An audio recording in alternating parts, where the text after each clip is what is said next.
Red flag warning in effect until 8 p.m. EDT this evening. The National Weather Service in Detroit, Pontiac has issued a red flag warning, which is in effect until 8 p.m. Eastern Daylight Time this evening. Winds, west 15 to 25 miles per hour with gusts up to 35 miles per hour. Humidity, as low as 25%.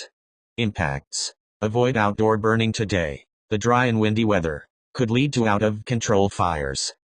A red flag warning means that critical fire weather conditions are either occurring now, or will shortly. A combination of strong winds and low relative humidity can contribute to extreme fire behavior.